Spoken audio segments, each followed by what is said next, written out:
Now that we've unboxed the device, it's time for us to set it up. First thing I'm going to do is connect it to power. The router itself can be any make or model. This cable right here is the important part. This will be the same for everyone.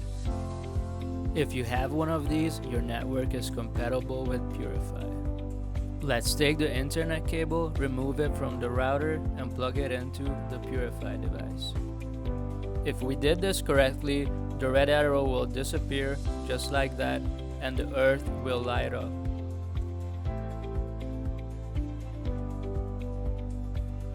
Next, we will use the cable that was included in the box. We're going to take this end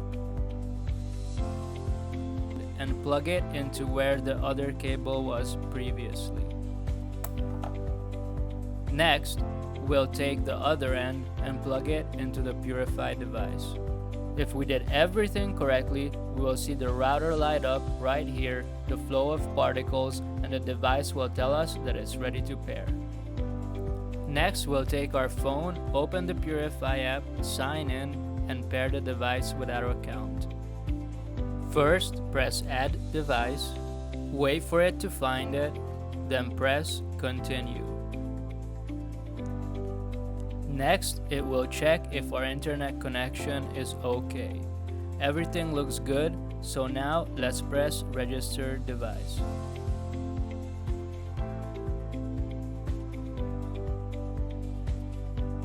Registration is complete and the device is now linked to our account. Now the device needs a few minutes to configure itself for our network.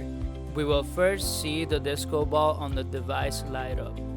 From this moment on, we are fully protected. The mobile device is now all caught up and synchronized with our device. You can pause the protection anytime with this button right here.